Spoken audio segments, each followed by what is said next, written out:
जैन धर्म दर्शन में ज्ञान का स्वरूप स्यादवाद। अनेकांतवाद और स्यादवाद दोनों एक ही सिद्धांत के दो पहलू हैं। अनेकांत वह वैचारिक दृष्टि है जो पदार्थ को नाना रूपों में देखती है, और स्यादवाद वह वचन शैली है जो अनेकांत दृष्टि को निर्दोष भाषा का स्वरूप प्रदान करती है।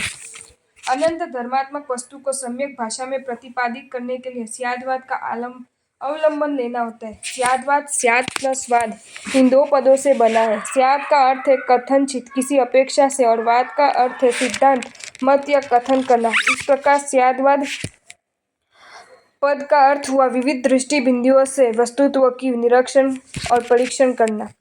सप्तभंगी। सप्तभंगी स्यादवाद की भाषाई अभिव्यक्ति के सामान्य विकल्पों को प्रस्तुति करती है। हमारी भाषा विधि निषेध की सीमाओं से घिरी हुई है और नहीं है। हमारे कथनों के दो प्रारूप हैं, किंतु कभी कभी हम अपनी बातों को स्पष्टता या विधि और नहीं है की भाषा में प्रस्तुत करने में असमर्थ होते हैं। अर्थात सीमित शब्द वाली वह भाषा हमारी अनुभूति को प्रकट करने में असमर्थ होती है। ऐसी स्थिति में हम एक तीसरे विकल्प अवाच्य या अव्यक्तव्य का सहारा लेते हैं, अर्थात शब्दों के माध्यम से है और नहीं है की भाषाई सीमा में बांधकर उसे कहीं कहा नहीं जा सकता है। इस प्रकार विधि, निषेध और अवक्तव्य जो 7 प्रकार का वचन विन्यास बनता है उसे सप्तभंगी कहा जाता है। स्याद अस्ति, स्याद नास्ति, स्याद अस्ति नास्ति, स्याद अवक्तव्य, स्याद अस्ति अवक्तव्य, स्याद नास्ति, स्याद नास्ति अवक्तव्य, स्याद अस्ति नास्ति अवक्तव्य। स्याद शब्द का अर्थ। जैन दर्शन में स्याद शब्द का प्रयोग एक विशेष अर्थ में किया गया है। इसका अर्थ होता है सापेक्ष, कथनचित किसी अपेक्षा से। स्यादवाद सापेक्षता का सिद्धांत है।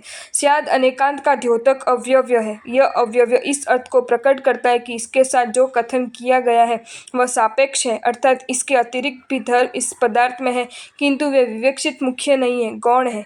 इस विशिष्ट अर्थ को सूचित करने के लिए जैन आचार्यों ने स्याद शब्द का प्रयोग किया है। यह वाक्य में जुड़कर ये बताता है कि जो बात कही जा रही है वह किसी विशेष दृष्टि से कही जा रही है। सरल भाषा में स्याद का अर्थ भी किया जा सकता है, वस्तु ऐसी भी है। स्याद अस्ति। स्याद अस्ति अर्थात कथनचित किसी अपेक्षा से है। स्वद्रव्य, क्षेत्र, काल और भाव की अपेक्षा से हर वस्तु का अस्तित्व होता है। संसार का कोई भी पदार्थ ऐसा नहीं है जो अस्तित्ववान नहीं है, किंतु अस्तित्व के साथ साथ स्याद शब्द इस बात का द्योतक है कि उसमें अस्तित्व धर्म तो है ही, नास्तित्व धर्म भी है। उसे नहीं समझा जाएगा तो वस्तु का पूर्ण बोध नहीं होगा। स्याद नास्ति। स्याद नास्ति अर्थात कथनचित नहीं है। जिस प्रकार प्रत्येक वस्तु अपने स्वद्रव्य, क्षेत्र, काल और भाव की अपेक्षा से अस्तित्ववान है, वैसे ही वह दूसरे पर द्रव्य, क्षेत्र, काल और भाव की अपेक्षा से नहीं भी है। अस्तित्व और नास्तित्व की एक ही वस्तु में अपेक्षा भेद से सह-अवस्थिति है। जैसे दृष्टियाँ, स्वदृष्टि से अस्तित्व और पर दृष्टि से नास्तित्व। द्रव्य दृष्टि, घड़ा मिट्टी द्रव्य का है, घड़ा सोने का नहीं है। क्षेत्र दृष्टि, घड़ा दिल्ली क्षेत्र का है, घड़ा अहमदाबाद का नहीं है। काल दृष्टि, घड़ा शीतकाल का बना हुआ है, घड़ा ग्रीष्म काल का नहीं है। भाव दृष्टि, घड़ा पानी रखने का है, घड़ा घी रखने का नहीं है। स्याद अस्ति नास्ति, किसी अपेक्षा से वस्तु है और किसी अपेक्षा से नहीं भी है।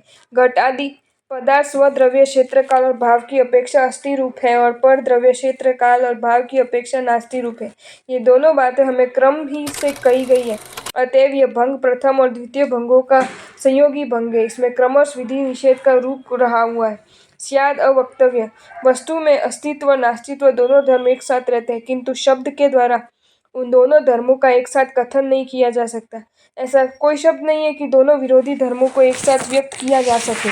एक साथ दोनों धर्मों का कथन न कर पाने की दृष्टि से वस्तु स्याद अवक्तव्य है। अवक्तव्य के द्वारा एक साथ दोनों अर्थों का बोध हो जाता है। स्याद अस्ति अवक्तव्य ये पहले और चौथे भंग के सहयोग से बना हुआ है। वस्तु कथनचित है, फिर भी वह पूर्ण रूप में अवक्तव्य है। प्रथम क्षण में स्व चतुष्टय का अस्तित्व और द्वितीय क्षण में युगपत, स्व पर द्रव्य, क्षेत्र आदि चतुष्टय रूप अवक्तव्य की क्रमिक विवेक्षा और दोनों समयों पर सामूहिक दृष्टि होने पर घट आदि वस्तु स्याद अस्ति अवक्तव्य भंग का विषय बनती है। अर्थात प्रथम अस्तित्व को और तदनंतर अवक्तव्य को क्रम से कहने की इच्छा होना स्याद अस्ति अवक्तव्य है। स्याद नास्ति अवक्तव्य, वस्तु कथनचित नहीं है, फिर भी पूर्ण रूप में अवक्तव्य है। प्रथम क्षण में पर चतुष्टय का नास्तित्व और द्वितीय क्षण में युगपत स्वपर चतुष्टय रूप अवक्तव्य को क्रमिक विवेक्ष्य और दोनों समयों पर सामूहिक दृष्टि होने पर घटादि वस्तु स्यात् नास्ति अवक्तव्य का विषय बनती है। ये दूसरे और चौथे भंग के संयोग से बना है। स्याद् अस्ति नास्ति अवक्तव्य, ये तीन भंगों के संयोग से बना है।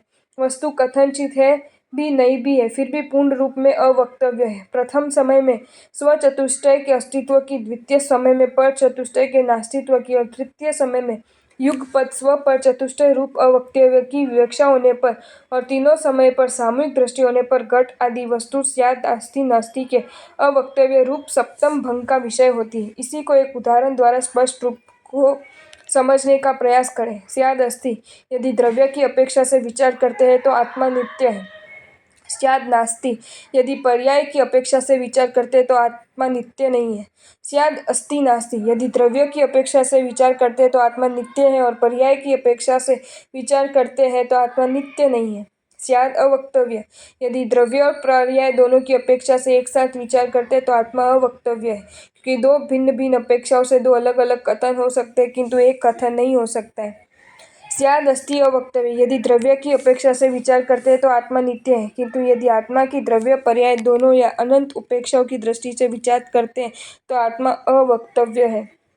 स्याद् नास्ति अवक्तव्य, यदि पर्याय की अपेक्षा से विचार करते हैं तो आत्मा नित्य नहीं है, किंतु यदि अनंत अपेक्षा की दृष्टि से विचार करते हैं तो आत्मा अवक्तव्य है।